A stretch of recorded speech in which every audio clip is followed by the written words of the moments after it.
الحمد للہ رب العالمین والصلاة والسلام علی خاتم النبیین وعلی آلہ وصحابہ اجمعین۔ السلام علیکم ورحمۃ اللہ وبرکاتہ۔ جیسے میں نے اپنے تعارفی پروگرام میں ذکر کیا تھا کہ میں اس جو سلسلہ میں نے شروع کیا ہے اس میں عقیدے کو اور فقہ ان دونوں کو لے کر چلوں گا اور ان کے اوپر ویڈیوز بناؤں گا۔ آج اس کا میں نے آغاز کیا ہے کہ آج میں عقیدے سے شروع کر رہا ہوں اور اس کا ایک تعارفی پروگرام ہے،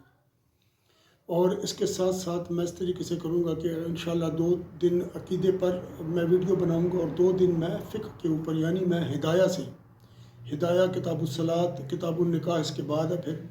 اس سے میں انشاءاللہ ویڈیوز بناؤں گا اور آپ کو میں بتاؤں گا کہ کس طریقے سے ہم نے عبادات کے اندر جو احکامات ہیں وہ ہم نے کیسے کرنے ہیں، اور کس طریقے سے ہم نے عقائد کے حساب سے کس طریقے سے ہم نے چلنا ہے۔ تو اس 2 چیزوں پر ہم ویڈیو اس لیے بنائیں گے کہ ہماری تمام نجات کا جو دار و مدار ہے وہ ہمارے عقیدے پر ہے۔ آج کل جو یہ جن کو میں لونڈے لپاڑے کہتا ہوں، یہ جس طریقے سے آئے ہوئے ہیں اور انہوں نے جس طریقے سے ان کے پاس چونکہ باہر کا پیسہ بہت ہے اور ان کو سپورٹ بھی باہر ہی کی ہے، یہ یاد رکھیں۔ آپ کے پاکستان میں جو یہ لونڈے لپاڑے جس طریقے سے یہ دین کی تبلیغ کر رہے ہیں نا، یہ وہ تبلیغ نہیں ہے جو ہمارے نبی پاک صلی اللہ علیہ وسلم نے کی تھی، یا صحابہ اکرام نے، تابعین، تبع تابعین و ائمہ اعظام نے کی ہے، یا اولیاء اکرام و صوفیاء اکرام نے کی ہے۔ یہ جو پاکستان، ہندوستان اور دنیا میں جو دین پھیلا ہے، یہ کسی تبلیغی جماعت کی وجہ سے یا اہل حدیث کی وجہ سے یا ان لوگوں کی وجہ سے نہیں پھیلا، کیونکہ یہ لوگ تو اس وقت موجود ہی نہیں تھے۔ میں آپ کو ان فرقوں کا ہی بتاؤں گا۔ جو اہل حدیث کا فرقہ ہے، یہ جو بنا ہے یہ 17ویں صدی میں بنا ہے، 17ویں صدی عیسوی میں۔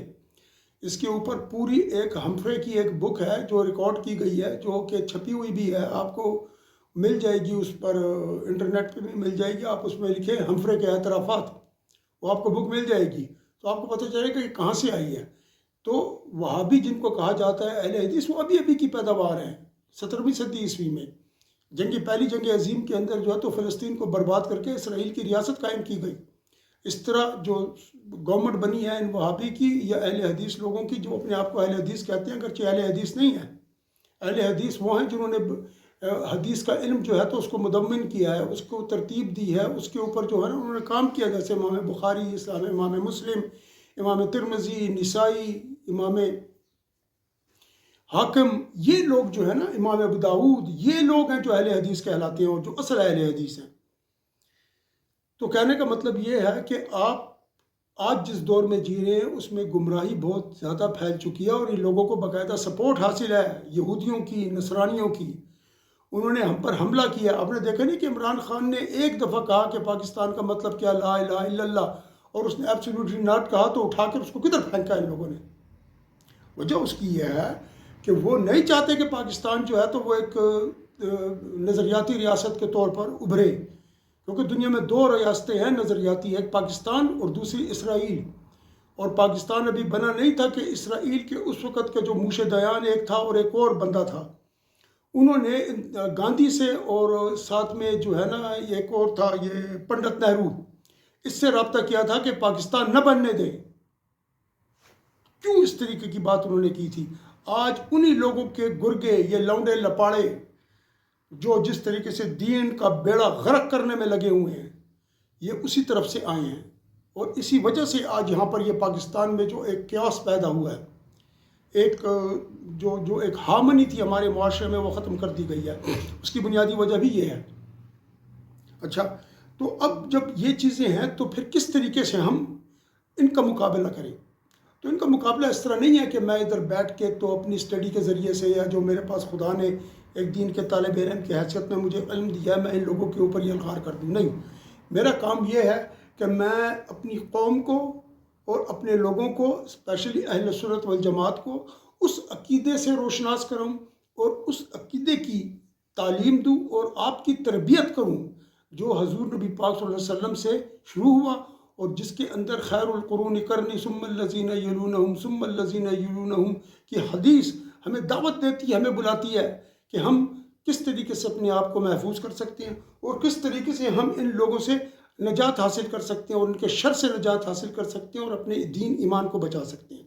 خیر القرونی حدیث کا مطلب یہ ہے کہ بہترین زمانہ، نبی پاک صلی اللہ علیہ وسلم نے فرمایا بہترین زمانہ میرا زمانہ ہے، اس کے بعد وہ جو اس سے قریب، اس کے بعد وہ جو اس سے قریب، اس کے بعد آپ نے فرمایا کہ فتنہ پھیل جائے گا۔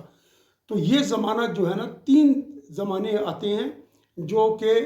صحابہ اکرام، نبی علیہ السلام کا ایک زمانہ، دوسرا تابعین کا، تیسرا تبع تابعین کا ہو گیا۔ اور یہ وہ زمانے ہیں کہ جس کے اندر جو عقائد نافذ تھے، جن عقائد پر صحابہ اکرام اور پھر ان کے شاگرد اور پھر ان کے شاگرد یعنی تابعین، تبع تابعین عمل کیا کرتے تھے، وہی عقیدہ کا میں درس آپ کو دینے جا رہا ہوں۔ سب سے پہلی بات اس میں ہم پھر یہ دیکھ لیتے کہ عقیدہ ہے کیا اور ہم اس کو عقیدہ کیوں کہتے ہیں۔ عقیدہ عقد سے نکلا ہے۔ عقد کہتے ہیں گانٹھ لگانے کو،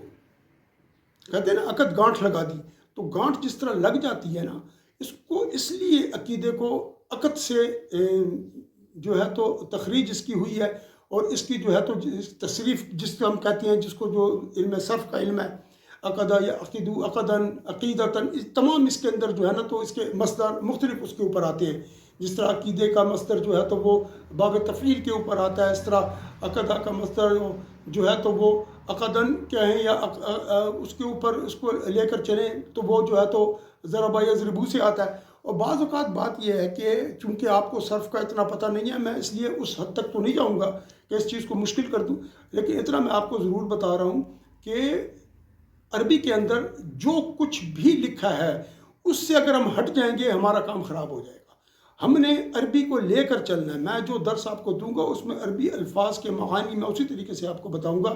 جس طریقے سے ہمارے علماء نے اس کا معنی لکھا ہے۔ میں ڈکشنری کنسلٹ نہیں کروں گا، علماء نے جس طریقے سے معنی، کیونکہ ایک ایک لفظ کے 4 معنی ہیں۔ جس طرح انگریزی کتاب میں آپ دیکھ لیں، انگریزی میں دیکھ لیں، آپ کسی بھی بک، کسی بھی لینگویج کو آپ اٹھا کر دیکھ لیں، ایک ایک لفظ کو مختلف طریقوں پر استعمال کیا گیا، پھر ہر لفظ کا ایک کنٹیکسچول میننگ ہوتا ہے۔ تو عربی کے اندر بھی بالکل اسی، اور پھر عربی تمام زبانوں سے افضل ترین زبان ہے، لہٰذا ہمیں اس چیز کے اندر دیکھنا ہے اور دیکھ بھال کر کے آگے بڑھنا ہے۔ چنانچہ جب عقد کا معنی جو میں نے آپ کو بتایا وہ یہی ہے، گانٹھ لگا دینا۔ جس طرح ہم کہتے ہیں نا 2 فلاں بندوں کا عقد ہو گیا، یعنی جب لڑکا اور لڑکی کا نکاح ہوتا ہے اس کو عقد کہا جاتا ہے۔ اس کی وجہ یہ ہے کہ ایک ایسے رشتے میں باندھ دیے جاتے ہیں، کیونکہ گانٹھ لگانا ہوتا ہے، باندھ دیے جاتے ہیں تو وہ پھر اتنی آسانی سے ٹوٹتا نہیں۔ اسی لیے عقیدے کو بھی عقد سے جو ہے تو یہ ماخوذ ہے، اس کی جو تخریج ہے اسی جگہ سے ہوئی ہے۔ اور اس کا مطلب یہ ہوتا ہے کہ جب انسان اللہ کے بارے میں شریعت کے مطابق جو نبی پاک صلی اللہ علیہ وسلم کی تعلیمات ہیں ایک عقیدہ بنا لیتا ہے اور دل میں اس تصور کو شریعت کے مطابق قائم کر لیتا ہے، تو اس کو عقیدہ اس لیے کہتے ہیں کہ وہ جو تصور ہے دل میں اتنا مضبوط بن جاتا ہے کہ وہ ٹوٹتا نہیں، پھر اس گانٹھ کو کھولا نہیں جا سکتا۔ اسی لیے عقیدے کو عقیدہ کہا جاتا ہے۔ جس طرح اللہ تعالیٰ کی ذات پاک ہے، ان کا جو ایک تصور ہے، ان کے جو بارے میں جو کچھ بھی ہے، ہم اس پر جب گفتگو کرتے ہیں تو ہمارے دل میں اس سے پہلے اس کے اوپر ایک ایمان کی کیفیت موجود ہوتی ہے۔ ہم اس پر ایک ایمان لانا اسی کو کہتے ہیں کہ جو چیز اللہ کے بارے میں بتائی گئی ہے یا جس چیز کے بارے میں بتائی گئی ہے ہم اس پر دل سے ایمان لے آئیں، دل سے اس کو تسلیم کر لیں، اور جب اس کو ہم تسلیم کر لیتے ہیں تو ہم اس کو اپنے دل سے نکلنے نہیں دیتے۔ ایسے ہی ہے جیسے دل کے ساتھ اس عقیدے کی ایک گانٹھ باندھ دی گئی ہے۔ پھر اللہ کریم کی ذات کے حوالے سے ہم عقیدے کا ذکر کرتے ہیں کہ اللہ کے بارے میں عقیدہ کیا ہونا چاہیے۔ مطلب یہ اللہ کے بارے میں ہم کیا بات اللہ کی شان کے لائق ہے، کیا بات اللہ کی شان کے لائق نہیں ہے، ہم نے کون سی بات تسلیم کرنی ہے، کون سی بات کو ہم نے ریجیکٹ کر دینا ہے۔ اللہ کی شان کے مطابق، اس ذات کی شان کے مطابق کون سی بات ایسی ہے جس کو ہم مان لیں اور کون سی بات ایسی ہے جس کو ہم نے نہیں ماننا۔ پھر اللہ کریم کی ایک ذات ہے، اس ذات کے ساتھ ان کی صفات ہے، پھر صفات کے ساتھ رب کریم کے افعال ہیں جو اس کائنات کے اندر ہر وقت جو ہے نا وہ جاری و ساری ہیں۔ ایک ذات ہے رب کریم کی تو اس کے ساتھ اس کی ذاتی صفات ہے۔ ذاتی صفات وہ ہوتی ہیں جس کے ساتھ ایک ذات کا قیام ہوتا ہے، وہ ذات اس کے بغیر نہیں، ذات نہیں رہتی۔ اگر وہ صفات کم ہو جائیں تو وہ ذات کا جو ہے تشخص، اس ذات کی قیام، اس کا بقا وہ ختم ہو جاتا ہے۔ اس طرح صفات ہیں، صفات ذاتی صفات کے اوپر زائد ہوتی ہیں، یعنی کہ وہ صفات نبی ہوں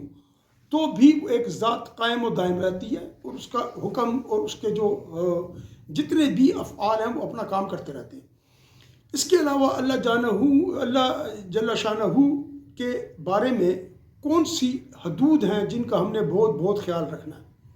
کچھ وہ ہیں جو اللہ کی شان کے لائق ہیں، کچھ وہ ہیں کہ جو اللہ کی ذات اور اس کی شان کے حق میں محال ہیں، ہم نے ان سے دور رہنا ہے۔ اور یہ وہ چیزیں ہیں جو کہ بدعتی فرقے، جس میں معتزلہ ہے، قدریہ ہیں، مجوسی، جن کو قدریوں کو مجوس کہا گیا ہے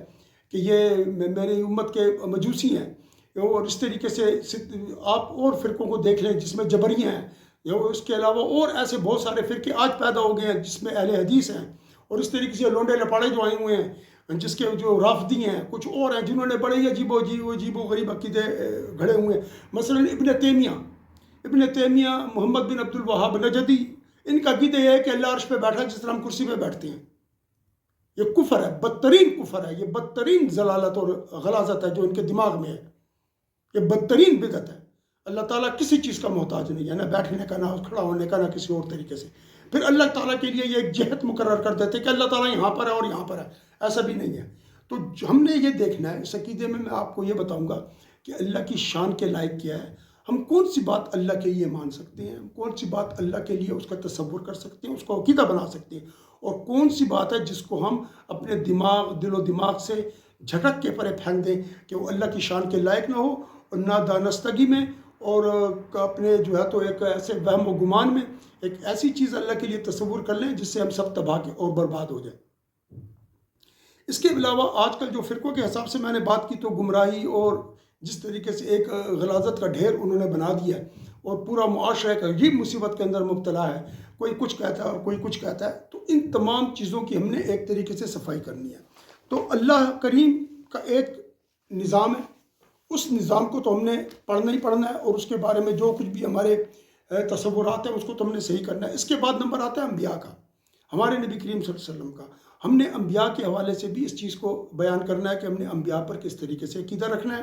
اس کے بعد جو ہے تو جو حدیث میں نے بیان کی تھی آپ کو تابعین اور تبع تابعین کے حوالے سے، تو خیر القرون کرنی جو حدیث میں نے بتائی ہے آپ کو، ان 3 زمانوں کو ہم نے کیا اہمیت دینی ہے۔ یاد رکھیں ان 3 زمانوں کے اندر جو عقیدہ رہا اور جس طریقے سے ان 3 زمانوں میں جو کچھ بیان کیا گیا،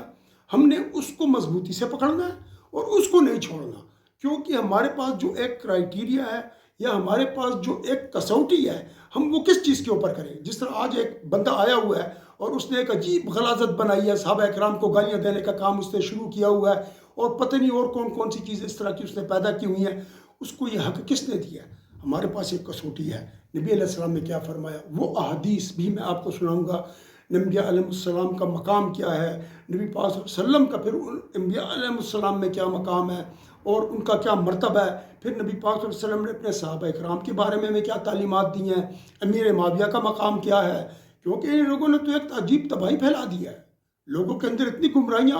پھیلائی ہیں کہ اللہ تعالیٰ اپنے حفظ و امان میں رکھے۔ اور یاد رکھیے ایک بات میں آپ کو بتاؤں، یہ تاریخ پڑھنا عوام الناس کا کام نہیں ہے، کیونکہ عوام الناس جو تاریخ پڑھتے ہیں نا،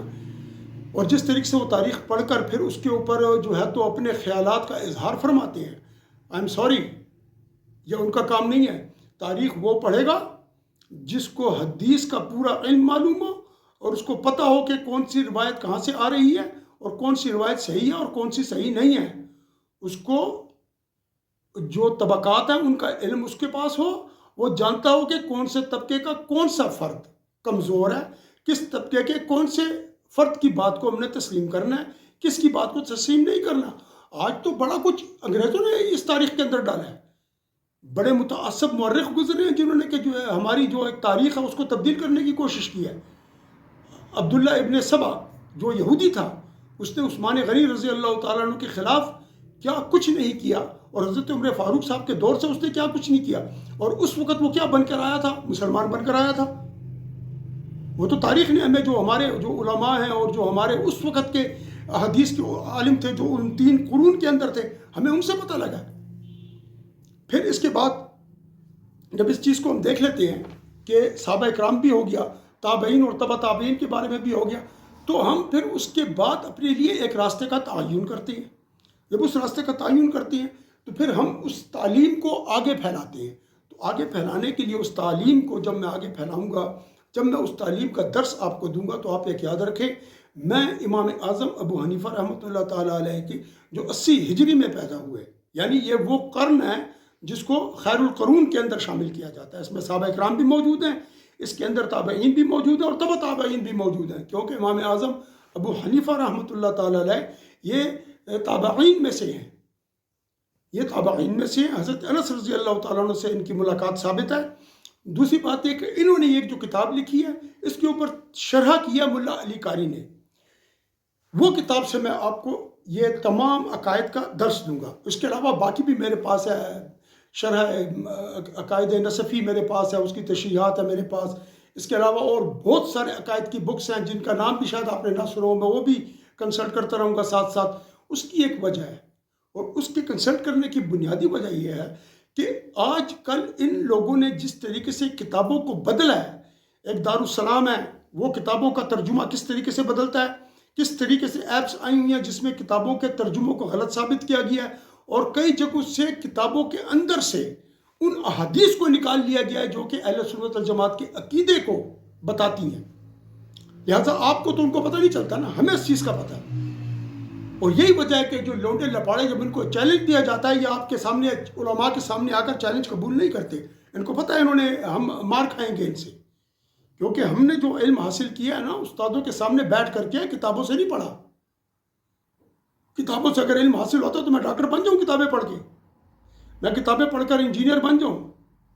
میں کتابیں پڑھ کر فلسفی بن جاؤں۔ کیا آپ تسلیم کر لیں گے کہ جب آپ اپنے کسی بیمار کو لائیں اور میں کہوں کہ میں تو علمی کتابی میں نے جو ہے تو ڈاکٹری کی ہوئی ہے، تو آپ میرے پاس چھوڑیں گے اس مریض کو؟ پہلے تو آپ میرا علم بھی ٹھیک کر دیں گے، کتاب بھی میری ٹھیک کر دیں گے، ہو سکتا ہے میری کتاب ہی پھاڑ جائیں۔ یہ اس طرح نہیں ہے، دین کو ان لوگوں نے مذاق سمجھا ہوا ہے۔ اس کے علاوہ جو چیز میں آپ کے سامنے رکھنا چاہتا ہوں وہ یہ ہے کہ امام اعظم ابو حنیفہ صاحب علیہ رحمت کی کتاب جو ہے اس کے ذریعے سے میں آپ کو بتاؤں گا، اور باقی چیزیں صحیح ستہ ہیں، اس کے علاوہ حدیث کی اور بہت ساری کتابیں ہیں، ٹھیک ہے، ان تمام کتابوں کا میں وہ لوں گا، اور ان کتابوں کے ذریعے سے میں آپ کو بتاؤں گا کہ عقیدہ کیا ہے۔ کل انشاءاللہ تعالیٰ، آج تو ایک تعارفی پروگرام تھا، کل انشاءاللہ تعالیٰ پہلا درس آپ کو عقیدے پر شروع ہو جائے گا، اور میں آپ کو بتاؤں گا کہ یہ کیا ہے۔ آپ مہربانی کر کے ایک کام کیجئے کہ جو بھی ویڈیو آپ کو ملتی ہے آپ اس کو شیئر بھی کریں، آپ اس کو لائک بھی کریں، اس پہ اپنے کمنٹس بھی دیں، جو آپ کی رائے ہو اس کا بھی اظہار فرمائیں، اور ساتھ ساتھ آپ اس طرح کریں کہ اس چینل کو سبسکرائب کریں اور بیل آئیکن کو آپ پریس کر دیں، تاکہ جو ہی کوئی ویڈیو بنتی ہے اور اپلوڈ ہوتی ہے اس کا جو نوٹیفیکیشن ہے وہ آپ کو مل جائے۔ اس میں آپ نے میرے ساتھ بہت کوشش کرنی ہے، کیونکہ اہل سنت والجماعت یہ وہ عقیدہ ہے جو نبی علیہ السلام کے دور سے چلتا آ رہا ہے اور صحابہ اکرام کے پاس بھی ہو۔ تو میں آپ کو ان جو دو قرون میں نے بتایا نا، خیر القرون قرنی ثم الذین یلونہم ثم الذین یلونہم، میں ان تینوں جو یہ زمانے ہیں ان میں وہ عقیدہ آپ کو ثابت کر کے دوں گا کتابوں سے اور احادیث کی کتابوں سے، پھر قرآن سے بھی ہم جو ہے تو وہ لیں گے انشاءاللہ تعالیٰ۔ اس کے مطابق میں آپ کو، اور پھر عقیدہ پڑھانے کا طریقہ یہ ہوگا کہ میں اس میں آپ کو کچھ اصول بھی سکھاتا چلا جاؤں گا انشاءاللہ تعالیٰ۔ مثلا لیس کمثلہ شیء وہو السمیع البصیر، اللہ کی مثل، اللہ کی مانند کوئی نہیں ہے، اور وہ سننے والا اور دیکھنے والا ہے۔ اب یہ ایک اصول ہے، اس آیت کے اندر ایک اصول پڑا ہوا ہے، اور جب میں کل اس اصول کو اسی سے شروع کر کے میں پھر آہستہ آہستہ آگے بڑھوں گا، جب میں اس اصول کو کھولوں گا، اور یہ اصول جب آپ اس کو پکڑ کر اپنے مضبوطی سے اس کو تھام لیں گے تو پھر آپ کو پتہ چلے گا کہ جب کوئی گمراہ کرنے والا آئے گا تو یہ اصول آپ کے سامنے ہوگا، تو آپ کو پتہ چل جائے گا کہ اللہ تعالیٰ نہ تو عرش پر بیٹھا ہوا ہے، اللہ تعالیٰ نہ ساتویں آسمان کی طرف نزول کرتا ہے پہلے آسمان سے، نہ اللہ تعالیٰ جو ہے تو حرکت کرتا ہے، نہ اللہ تعالیٰ کہیں سفر کرتا ہے، نہ اللہ تعالیٰ ایسا ہے جس طرح ہم مخلوق ہیں۔ اللہ تعالیٰ ہم مخلوق سے بہت برتر اور افضل ہے، بہت بلند شان ہے۔ ہم جو کچھ بھی آپ کے دماغ اور تصور میں آئے وہ اللہ تعالیٰ کے بارے میں جو بھی تصور آپ کو ہے اللہ اس جیسا نہیں ہے۔ دعا کیجئے کہ اللہ تعالیٰ ہمیں اور آپ سب کو اس دین پر عمل کرنے کی توفیق عطا فرمائے، اور کوشش کریں کہ اللہ اور اس کے رسول کا عشق اپنے اندر پیدا کریں۔ اس کے دوران میں تصوف کے حوالے سے بھی آپ کو بہت ساری انشاءاللہ تعالیٰ معارف بھی ساتھ ساتھ بتاؤں گا، اور میں آپ کو بتاؤں گا کہ آج کے دور میں ہم نے کس طرح اپنی اور اپنے بچوں کی اور اپنے دین کی حفاظت کرنی ہے۔ وآخر دعوانا ان الحمدللہ رب العالمین، وصلی اللہ تعالی علی خیر خلقہ ونور عرشہ محمد وعلی آلہ وصحبہ اجمعین برحمتک یا ارحم الراحمین۔